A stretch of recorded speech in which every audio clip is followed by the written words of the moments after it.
Welcome to Backstage Chatter. I'm your host and moderator, Sarah Day. Ideas always seem to flow when you've had a few drinks. You're with friends, you're on the terrace, you have a round or maybe 3 or 5, and you get on a creative high. Little ideas seem to fizz up like bubbles in a flute of champagne. But like bubbles, those ideas can dissipate pretty quickly. Some, however, stick around. Like the idea that first percolated at a bar in Los Angeles back in 2016. Two friends who had met doing dinner theater were tossing around ideas when they stumbled on the 1997 Oscar-winning epic Titanic, as well as the iconic singer who performed that movie's song, My Heart Will Go On. What if they could turn that into a musical? Over the last 8 years or so, our guests today have taken that seed and grown it into an award-winning off-Broadway show that is now sailing around the world. Titanique is a musical that relies on improvisation, pop culture references, and zippy jokes going a mile a minute, as well as a deep, abiding love for Celine Dion. What if the singer herself popped up on a museum tour about the sinking of the Titanic and decided to narrate the whole thing herself? Fans have come back to see this show multiple times, and now Montrealers are finally getting a chance to see it themselves. The Canadian premiere is coming to the Segal Centre with Véronique Victo starring as Céline, and our guests today are all co-creators of the show. They collaborated on the book. Marla Mindelle originated the role of Céline. She won a Lucille Lortel Award for Outstanding Lead Performer for her work. She's also performed in Sister Act, Cinderella, and South Pacific on Broadway. Marla, welcome. Oh, thank you for having me. I almost said welcome back. Welcome all of you. Absolutely. Joining you there, Constantine Rousouli, who originated. Oh my God, where did I come from? There he is. Hey, he has performed in Broadway productions of Wicked, Hairspray, and Ghost, and has worked in film and television in projects like AJ and the Queen, Charmed, and 911. And by contract, you guys are not allowed to be separate ever, right? Nope. We have to be together 24/7. 365 days. It's Sideshow. Yeah. The musical. Literally Sideshow the musical. Welcome to both of you. And the conversation would not be complete without our director, Tye Blue. He has had a hand in numerous other parody adaptations, including Mean Girls, The Big Lebowski, and Hocus Pocus. He was on the Emmy-winning casting team for RuPaul's Drag Race for 4th season, amongst many other plaudits. Welcome, Tye. Hi, thanks for having me, and please enjoy my earthy corporate housing decor. Oh, it's beautiful. I love what you've done with the place. Thank you so much. Well, congratulations to all three of you. Titanic marks the debut of all three of you at the Segal Centre here in Montreal, and we're excited to have you here. Thank you. So I do want to check. This did start out as a joke between friends at a bar, did it not? Yeah, pretty much. I mean, it was one of those nights where we all were just gathered around a bar, and I was 2 martinis deep, and we were doing these movie to musical parodies in LA at this small little dinner theater. And I was lit, and this idea popped in my head, and I turned over to this monster and I said, I think we should do Titanic with Celine Dion songs, and I think you should play Celine Dion. And she was like, never gonna happen. Famously, I said no, like I do to most ideas that he pitches me. I'm always like, nah, never gonna happen. Maybe she should listen to me. Yeah, I listened to him, and it was the best decision of my life. You heard it here first. We're gonna keep this for posterity. We are recording. How did Tye become a part of this process? Where do you come in? Well, we were all doing shows together at this venue in LA, and I mean, I was literally like 3 feet away from them when the idea came up, and Connie walked over to me and drink in hand and was like, this is what we should do. We should do this next. You should tell them that this is what we should do next. Because I was like, helping to curate and produce and direct a little bit. So I was like, yeah, this is a genius idea. And I pitched it to the venue, and they also famously were like, no, we'll do something else instead. And here we are. Years later. What is it about this show that you think works? I'm sure you've been asked this many times. I think about how Titanic itself is such an iconic film. People also have a really deep abiding love for Celine herself. Marla, what do you think it is about this formula that has really landed? Well, I think you're right. I think it's based on 2 pre-existing IPs from the 90s, which is inherently so nostalgic. And it's like this perfect Venn diagram of everyone loving these things, on top of the fact that the three of us, when we originally just decided to just go for it and just see what happens, we just wanted to make each other laugh. We had no expectations. We maxed out Tye's credit card. Connie made all the props. I rented my Celine Dion dress from Rent the Runway. I probably spent $1,000 on that goddamn dress. And, but I think that there's such magic in the fact that it was just like this little, it was like a little engine that could, you know what I mean? And we were just doing it in LA because we were broke and we had nothing else to do. And we just wanted to make each other laugh. And I think that the heart and the nostalgia and our friendship, most importantly, are the things that you really take away from this musical. You can see how much fun we're having and how electric it is. I understand that there were some nerves when you first put the show on, that there were some empty seats and there was maybe a little bit of doubt, like what's going to happen next. So when was there a moment where you were like, I think this is going to work? Tye? Yeah, I mean, that is the truth. I remember Connie and Marla were obviously in the show and nailing it. And that first like month of performances. And I remember distinctly coming and watching the show, multiple times a week. And I would show up in those first couple of weeks and it would be like almost half of the seats were not sold. And I just remember thinking, okay, well, you know what? We gave it a go. We had fun. It's okay. This is not sustainable. And then with the help of the marketing team and the PR people and frankly, Bowen Yang and Matt Rogers, hosts of Las Culturistas podcast, they kept shouting us out on their podcast. And then like this People magazine thing happened and another there was like a 48-hour span around week 3 or 4 of performances where like hit after hit after hit happened. And that really was kind of like the catalyst for it going boosh like this. And pretty soon after that, you really could not get a ticket for like 6 weeks. Wow. I just want to check to go back to something. Connie, is your credit card now in good shape, the balance there, since you're the one who put all the props on there? Oh, well, sorry, I thought we muted it because we had a siren go by. Yeah. New York City, she's fun.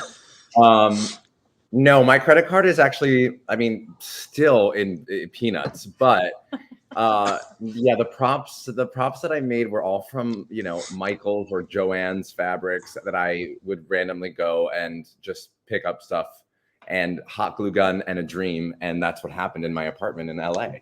And still to this day in the show, we have kept the original ideas and the original, vision of what I had created on my kitchen floor. So now that the show is like being presented around the world, it's been to Australia, coming to Chicago next year, the West End in a matter of weeks. I mean, like that, keeping the nature of that kind of DIY aesthetic, like, is that hard to maintain once the show gets big like that? Yes, it is. I can tell you, it's going to these new places with new people who don't know us, and I have to explain to them why the props look the way they do, where that comes from, but also the importance of that aesthetic. And it's hard to get prop masters to make like, third grader-esque props. Excuse me. I mean, amateur-ish props. It's always tough. It's like, no, that's too pretty. It needs to be flat. It needs to be two-dimensional. It needs to be simple. It needs to be cheeky. So it actually ironically is kind of a challenge to get people to replicate the props in the right way. Yeah, it's kind of like a third grade science project. It looks like I've like built a solar system, but just with gay props from like Titanic. God, not gay solar system. Gay solar system.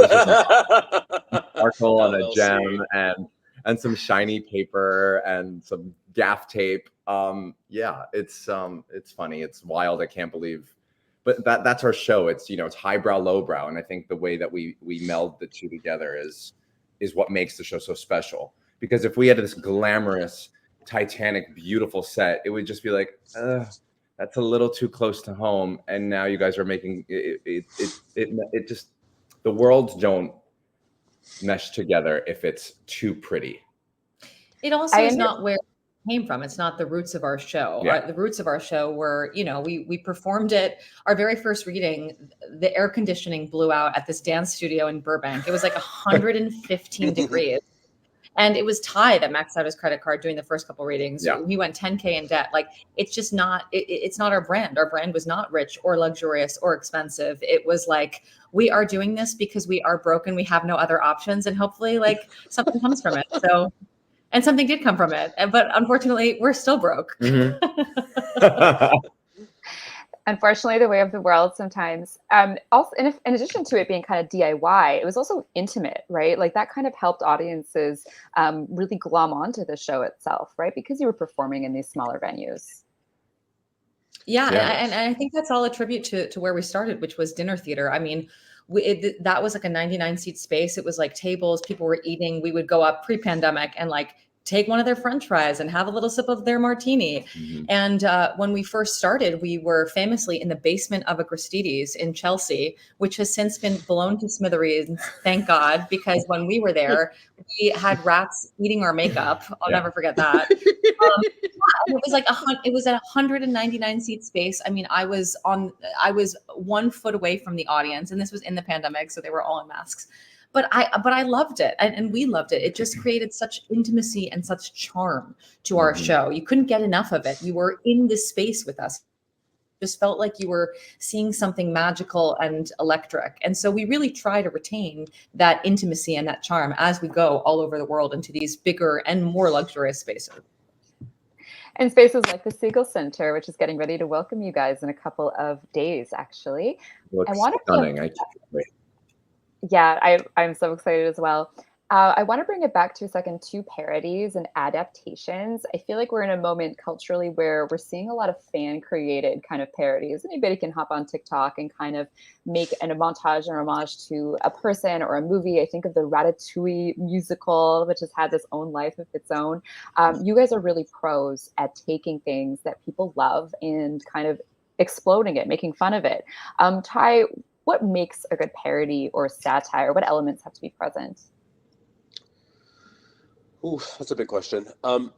Well, I think that like what we've learned is that the industry does not look at the word parody with high regard or like it's something of great value. And, you know, we never really approached Titanic as being a parody of Titanic. We kind of came at it like, what silly, crazy story can we make, you know, with these sort of benchmark elements as our foundation? And I think if you approach the material with a real sort of point of view, and fortunately we had the lens and point of view of Celine herself and her crazy,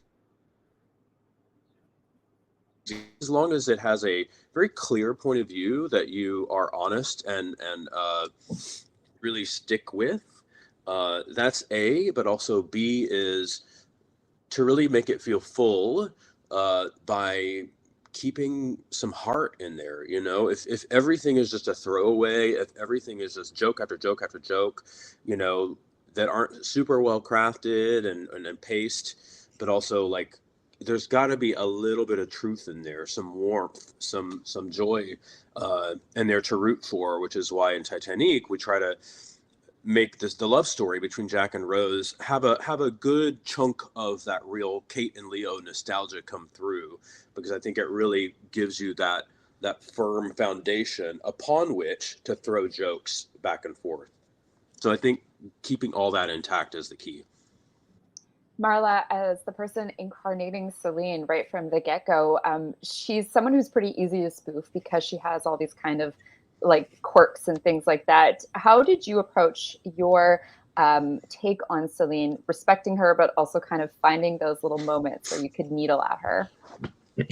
In the beginning, I famously was because I grew up like a super fan. I would listen to her songs all the time. So in the beginning, I wouldn't watch her because I was too scared that I was going to destroy her reputation. And then when this became more serious, I started studying her. I always say that it was like I was in a relationship with her on Instagram. My algorithm changed to complete Celine Dion. So I was watching her constantly. So I started she's got like her little lexicon. She's got like her hand, she's got her guitar, she's got the face, she's got the disbelief. You know, there's so many things that you can take away from her. But one of the things that I noticed that I guess I never really noticed before is that she has such heart. She has such joy. She's so genuine, and it's hard not to escape those things. So what I really wanted to bring, in the same way that Tye was speaking about how we wanted to inject heart into the show itself so that it didn't seem like we were, quote unquote, taking the piss out of something. I really, really wanted to make sure that her legacy remained intact. And one of the things that she has so much of is heart. So I tried to add that as much as humanly possible. And that is connecting with the audience. That is always having a smile on her face, and always, you always want to root for her. So I just wanted to keep that, even as we have our little, improv elements, and she's got a little bit of a dirty side in Titanique, but as long as she has heart, it's all good. I'm wondering for you as a performer as well, she is this character that is omnipresent. The performers will be having a big moment, a big song, a joke, and she's kind of lurking. Did you enjoy that as a performer? Oh, like I loved getting it. immersed in? Oh, I loved it. I'm like besides being a musical theater actor, I feel like my second profession is a troll. And I just love lurking, and I love trolling people, and I love videotaping people. So I feel like, yeah, we brought that in with Celine, but that's so funny because Celine, it's kind of like her as well. She always loves being in the spotlight. She always loves being the center of attention. So if she's like creeping up on someone and like hiding their face so that she can get her moment, I feel like that's very, very on brand for her.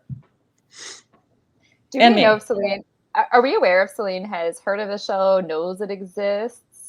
At this point, you guys have gotten so big. I mean, it must have crossed her path at some point. Yeah, we're pretty tight with all of her team, and they have all seen the show, like her producers, managers, publicists, songwriters, her doctors, dancers. Like they've all come and they all love it, and they all say how much they're going to tell her how great it is. And but she, to our knowledge, has not. But being here in Montreal, I do feel like literally any of her family could show up. So there's like light terror that lives inside me. But what would it feel like? Brothers and sisters. I know there's like the chance of any one of them coming is higher here. Yeah. Yeah. The Dion family is quite big, and I'm sure they would have a blast. What would be going through your head if she were to ever walk through the door and take a seat in the front row? Marla? I always say that I would faint. I would literally die on stage. She would walk on stage over my dead body. She'd pick up the musical where it left off, and somehow it would end exactly the same. Yep. Somehow it would be exactly the same, or honestly better, because it's her. You know what I mean? But yeah, I would die. She is my trifecta. My holy trinity is Whitney, Mariah, Celine. Same. So yeah. So if any of them walked on stage, but particularly Celine in Titanique, I think we would all pass out and die. Yeah, I would blow up into bunch of gay confetti glitter and die. Oh, but it would look so good on stage. Oh, it would look incredible. Yes. And then you can sweep us up after and throw us outside. And then she'd like pick us up, blow us into. I want to come back to Connie because you do your own interpretation of a very iconic character. But since we're on the topic of pop divas, since the show is so full of pop cultural references, like this is just like Christmas and Halloween for people who love camp, there is a pop star who is able to lift the show a little bit of popularity thanks to a family connection, I think. Can we talk about the Ariana moment? Because Celine is also part of this. Tye, can we touch on this? Who does Connie impersonate? Yeah, there's a family connection. Well, Connie and Frankie Grande were roommates many years ago in New York, when they were pounding the pavement, getting these Broadway gigs. And, that's right. Back in the day when I was producing little one-off versions of this and, cabaret spaces, we needed someone to do that part for the New York kind of venture. And Connie was like, we should ask Frankie, he'd be great. The whole family's obsessed with Celine, and so we brought Frankie in, and Connie was right. and the whole family has kind of like gotten behind the show. Ariana obviously is a huge fan, and she came to see the show when Frankie came back into it at the Daryl Roth. So it's like the Grande family is of Titanic in a big way. They're actually co-producers of the show. Yeah. Really? Yeah. Yeah. Wow. Yeah. Yeah. And Frankie playing the role, I just have to say, of Victor Garber, Canadian treasure, also the man who built the ship in the movie itself. And then Ariana does impersonations, as many singers do. And I was just catching her on SNL recently doing like a very small Celine reference, and just thinking like, this is like a constellation of things bringing this together in such a special way, that she like loves Celine just as much as her brother does. Oh yeah. Oh yeah. The whole family is obsessed, and it's beautiful to see. Like they've met her multiple times. Yeah. It's not just obsessed. They're like, you know, They're in with Celine. Yeah. Constantine played the role of Jack, made famous, of course, by Leo. We think about Rose, played by Kate Winslet. These are such like awesome, very classic romantic characters. So I do want to spend some time talking about your thinking coming into playing an iconic movie role. And like, are you thinking of yourself as Leo as Jack, or are you incarnating a fresh version of Jack, like in a real, like this is a fresh character you're doing in a musical?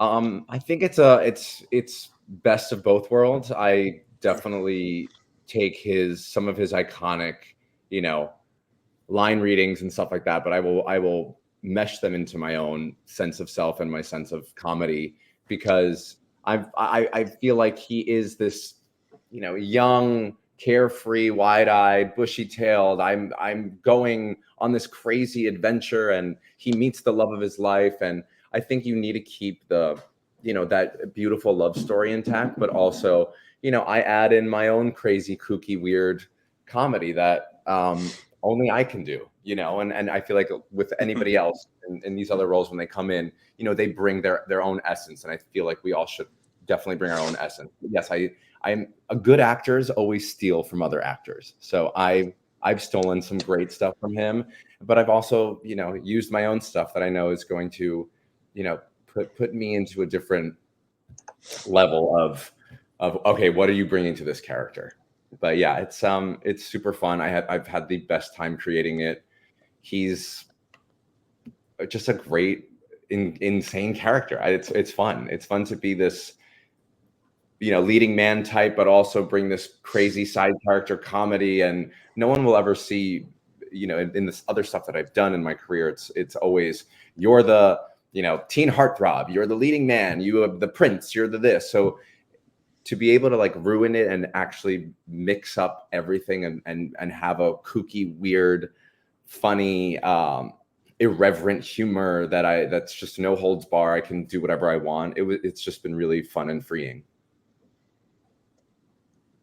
The show is so full of many pop cultural references. Sometimes they change from show to show because improvisation is such a strong component. Why is this not just a musical, but also a musical with all these little like nods and winks? How did that kind of get part of the narrative? There's a lot of reasons. Like, yeah, here's the umbrella answer. The umbrella answer is, we had no directive when we were making this, right? Like, there was no producer like overlording us, being like, it has to be this, or it's too gay, or like, I don't get that joke, or why do you keep saying different lines there? We wanted, and we all had like kind of moved to LA because we were over how have become, basically. And so we kind of came at it with this, like, we're gonna make our own thing that's like not the cookie cutter musical formula. We sometimes say like the anti-musical. So, it's like, it was just what was fun to us and what was silly and quirky to us, and yeah, also it's like SNL on stage, we always like to say as well.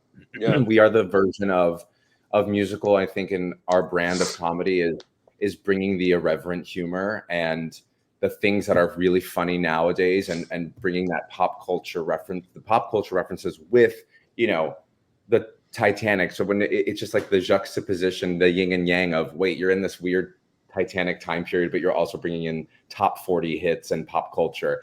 I think that's what's really fun about it. And, people just lose their minds when Marla goes on a rant, and she has this incredible improv moment, which I'm sure you've heard about, Sarah. It's a really wonderful moment where she can just go off on a tangent, and the audience goes bananas, because every single night Marla would do a completely new improv that would blow everybody out of the water. Sometimes. It's like doing stand-up. It's like doing stand-up. Yeah. Sometimes I would bomb and I would crawl into a hole and want to die. And other times, like absolute gangbusters based on what was going on in pop culture. I think because, like Tye was saying, we all were in musicals. We've done the same thing 8 times a week. You can sometimes feel like a cog in a wheel, even though musical theater is wonderful. There is no room to do anything besides hitting your mark and saying the line the exact same way. And one of the benefits of doing dinner theater and having people in your face is that you just had to kind of go with the flow. And we really wanted to bring that element. But yes, because we had no producers, because we are so ingrained in pop culture, because we're all queer, all of these things just kind of amalgamated, because it's Celine Dion's story and she can kind of go wherever she wants and the audience just has to follow. You just got to go for the ride. And that's, I think, one of the beauties of this show is that it's going to be different every single night.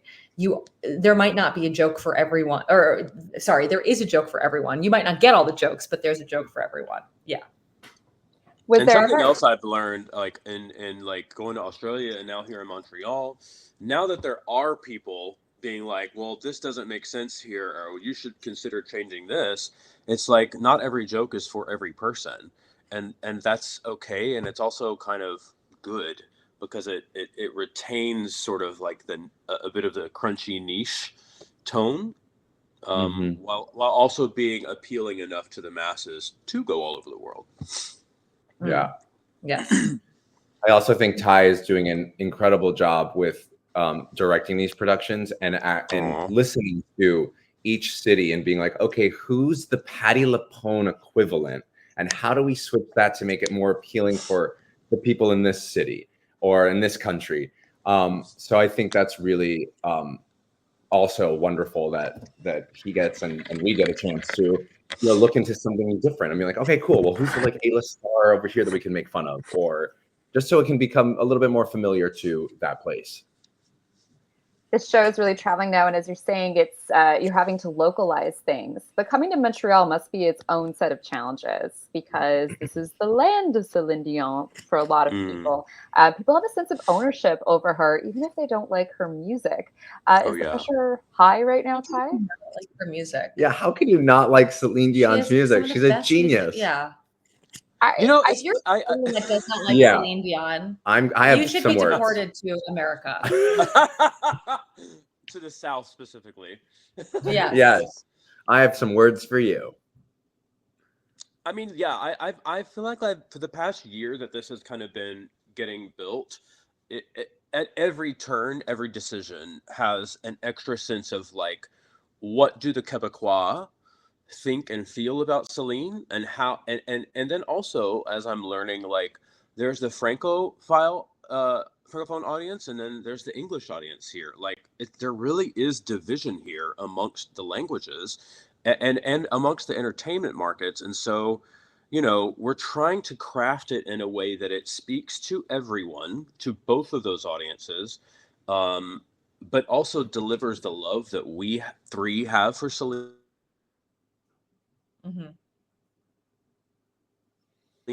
But I'm also noticing, to your point, Sarah, like, a lot of people from here look at her as not, yes, a hometown hero and success story, but also as like, she's kind of weird and goofy, and like, they don't take her as seriously as some other people take her. They see her as like a kind of a clown who does a lot of silly things, and maybe that's because people are a little more serious here, a little more analytical here. But in any event, yeah, I mean, down to like choosing a French Canadian who is beloved and respected and known to be associated with the Celine brand, because Veronique, she's like the go-to Celine impressionist for the state.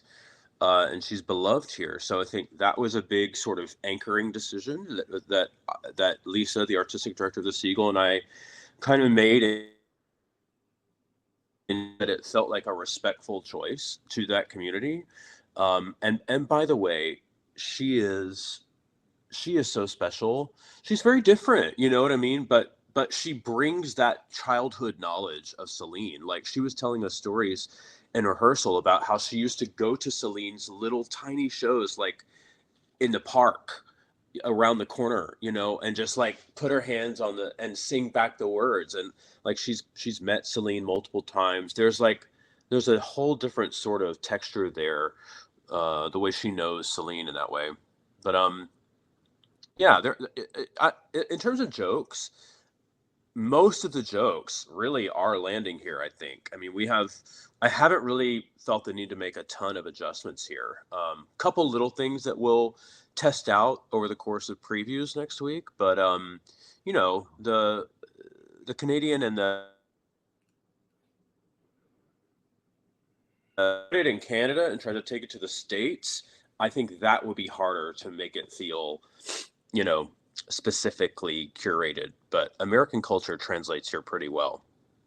Yeah, there's a lot of references that people have that I think may absorb more than you might think. A lot of culture comes this way, but you also, in every show, have localized it, like little small things, like references to jewelry stores, for instance. Doesn't seem like a pop culture thing, but it is part of the show, and you have to think of like, what is the jewelry store here that we're going to poke fun at for the show? Yeah, like they don't have, nobody here knows what Jared's is, and that's we reference Jared's in the show, and it's a big joke. And 3 other jewelry stores. So, you know, it's like, do we let that flop every night, or do we try to slightly adjust it so that it gets the huge laugh that it gets in the States? So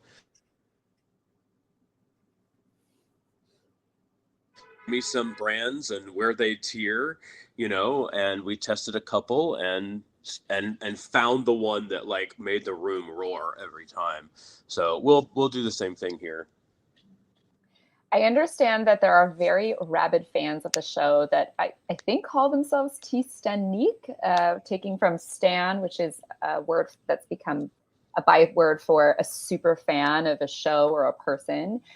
So people have been coming to see it like 5, 13 times. What is it like for you as the creators, the artists here, to know that people love the show that much? Well, 13 times is absolutely nothing. It's normally like 100 to 150 times. There's, I think, one girl who has seen it almost 200 times right now. What? Yeah. And I think it might be more. It's crazy. Is it my mother? It's your mother. Yeah, no, we have the Titaniques, which we love. They're wonderful, and we thank them so much for coming constantly, keeping us open. But yeah, no, it's one of those shows. It's like it's a cult classic. It's becoming, everybody's saying the lines with us sometimes or singing along. You get a rowdy crowd at 9 p.m. and we do that. So yeah, it's been wonderful. Over almost 200 times. It does sound like something that someone's mom would do, but I do believe that that is a fan who has no connection to you guys. Like, I want to believe that that is a thing. One fan told the New York Times, this is like, it's full with so much joy and heart and just dumb fun. It's like part of that, like, lightness. The people are craving something that is just silly, I think, that they're responding to. Absolutely. Yeah. Oh, absolutely. We came out of the pandemic and famously, I think we all thought like, oh gosh, like we have just been through a crisis as a world. We've been through a global reckoning, a racial reckoning. No one has any money. How are we going to open up this 90-minute show about, you know, a tragedy, like a parody of a tragedy? And are people going to respond, and are they going to feel anything? And we were all scared. And I think what we learned is, after the pandemic, what people wanted the most was to escape for 90 minutes and to laugh. And we got to bring joy to people every single night. And that has not gone away. And so, yes, I think you're right. It has become this cult thing. And it's just become this vehicle of joy. And when someone comes up to us and they're like, oh my God, I've seen Titanique 3 times. In my head, I'm like, you're only scraping the surface. I mean, yes, we have people that have come up to see it 15, 25 times, 200 times. It has just been, it's really been like a little miracle for all of us in our lives. It was just this fun thing that we had no expectations. And for it to now be going all over the world and bringing so many people globally a source of joy. It's just kind of the greatest gift that none of us had ever imagined. Yeah. The show's also been embraced as a queer musical. Was that intentional when you set out to make it, Tye? No. Again, we just that's just who we are. It's just us authentically with no confinements, putting down things that we found funny and without really consciously giving it a very clearly queer voice. I think to me, my perspective was more like, we each have kind of different strengths as it relates to pulling something together. And so to me, it was more like, who's good at this type of thing and kind of pooling our strengths as creatives rather than making a big gay hit, Mm-hmm. Marla, Connie, did you want to add anything to that? No, I mean, it's what Tye said. I mean, it's truly it's so authentically us, and we are authentically queer. And it's just us writing stuff down, thinking that it was funny, and we're like, this is funny, and we're saying it through our point of view, and clearly it's gay as hell because everyone's like, this gay Fantasia, and I'm like, well, that's just us. So but it's been beautiful to see, and how people come up and they're like, wow, I feel like you wrote this for me. You actually wrote this for me. So to hear people say that, it's really beautiful, because we're all wild peas in a pod that just need a safe space. I actually remember being surprised when people would be like, it's the gay musical ever, or it's a gay blah blah blah blah blah blah, and I'm like, oh, or queer, however you want to describe it. I guess I never really thought of it as being super queer. Yeah, me either. I was just like, oh, this is just us having fun. But yeah, it's definitely gay. It has definitely become something that the queer community has grabbed ownership of proudly. Yes. And that's another kind of byproduct that feels really good, Yeah. And I think we really do. Oh, so sorry. We do a great job, including everybody, and not only the queer community. I mean, the straights, the people who are 85 years old to the 14-year-olds. I mean, it really just spans from generations, which to me, that is so important, because you want a musical that actually, can speak out to a bunch of different people. And this definitely does. I've had my 75-year-old mother bring all of her friends from church, and she's like, this is the funniest thing I've ever seen. So to hear them and straight guys being like, my wife brought me to this shit, and this is one of the funniest things I've ever seen, man. So it's like having all these different types of people come up and relate to it, and can go back to, their vision of the movie and their vision of a Celine Dion song. And it's really special. All three of you have kind of mentioned that at the beginning of this creative process, it was kind of like a happenstance thing, this thing that came up while you were having drinks, and it spitballed into something so enormous. Or not spitballed, it snowballed into something so enormous. What has the Titanique journey been like for you as an artist and as a person? Marla? The journey has been incredible. I mean, before that, I'll speak candidly about my career. I was basically DOA. I was in Los Angeles trying to make it as a writer. Literally nothing. Everything I did turned the opposite of gold. It turned into coal. Couldn't sell anything, and couldn't book anything. And I was out of the business for 10 years. And ironically, this is the thing. This was my resurgence. This was my resurrection. I'm talking about myself like I'm Jesus now. But this was my resurrection back to musical theater. LOL. But it's opened the door for me tremendously. It was the thing that was the trajectory for my second musical, Big Gay Jamboree, all because of Titanique.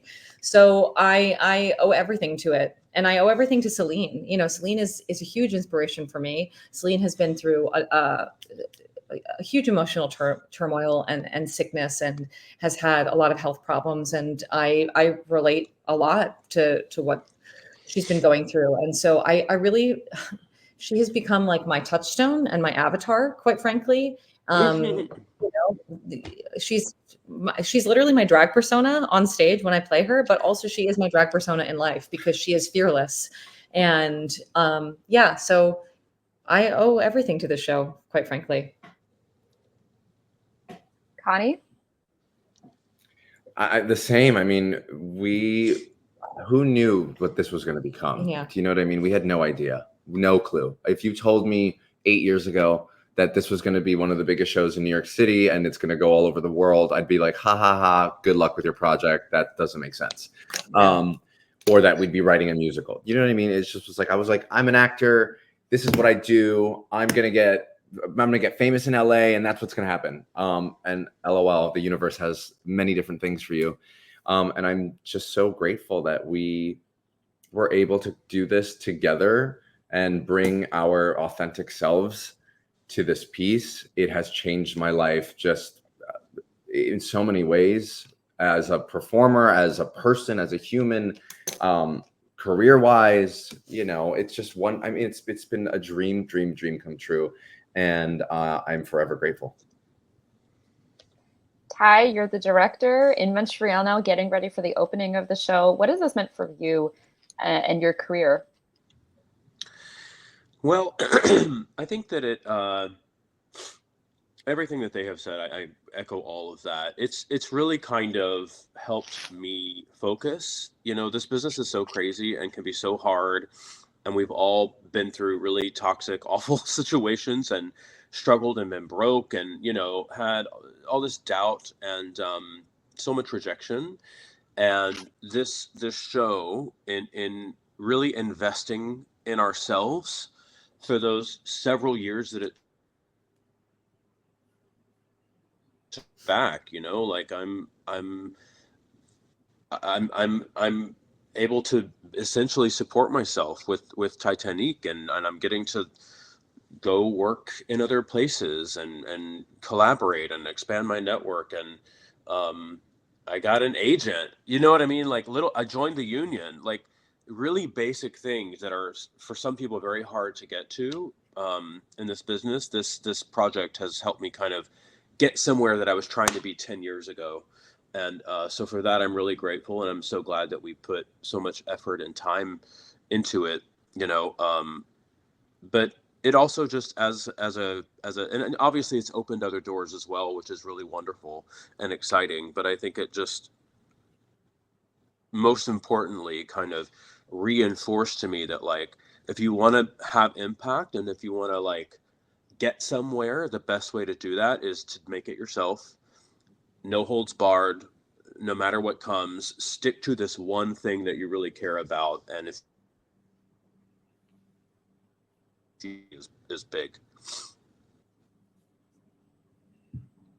Before I let all three of you go, just for our fans, we're looking forward to seeing Titanique. A favorite song. This is like a pulling from the catalog of Celine Dion songs. If you're not a fan, you're still going to recognize so many of these huge hits. I'm really looking forward to Beauty and the Beast in the first act. For each of you, what is your favorite number? If you can pick one. Marla? Favorite number of the songs in the show? Oh my God, that's like choose. They're not children. Their feelings will not be hurt. It's okay. You can pick one. You know, I have always been a huge fan. My favorite song of hers growing up was All by Myself. I tried to sing that all the time, but we have a whole segment of I Surrender in our show that I just think we weave in and out of it so perfectly in terms of the dramaturgy as well. So I would say I Surrender, which is a deep cut. I would probably have to say Where Does My Heart Beat Now is Oh wow, that's a such deep cut too. a deep cut, original, old school, but it really slaps and it really hits hard in the show. Yeah. Yeah. So that would be mine. Tye, you get to go last. Well, I mean, I love both of those whole sections of the show as well because they're so kind of thoughtfully extrapolated and dramaturgically, as Marla said, like they really carry weight, and they're just musically very impactful as sections. But I think as a standalone song, I think "To Love You More" captures a lot and brings people a lot of joy. Yeah. It brings the love story in. It has a lot of comedy. It has huge vocals, and it really kind of gives you a nice lift off of joy to kind of rocket us into and I always feel like, oh, we fucking did that. Yeah. I mean, we have pretty much all the songs, so everybody get ready. You're gonna hear nonstop Celine catalog. I could keep this conversation going on and on and on, but it is time to pull the ship into the harbor. Thanks to all three of you for joining us for this edition of Backstage Chatter. Mindy, Constantine, Tye, thank you for taking the time. And Tye, I know you'll be here. You're in Montreal right now. Yeah. Marla and Connie, are you guys going to be in town for the opening? Unfortunately, we can't. We're doing another show right now, which is her show, the Big Gay Jamboree, which is downtown. So we just opened about 2 weeks ago. So unfortunately, we couldn't make the timing work, but we will come and see it. I promise that. And when we do, we're all grabbing drinks. I cannot wait. I know you'll be there spiritually at opening night. Thanks to all three of you for being here today. Thank you for having us.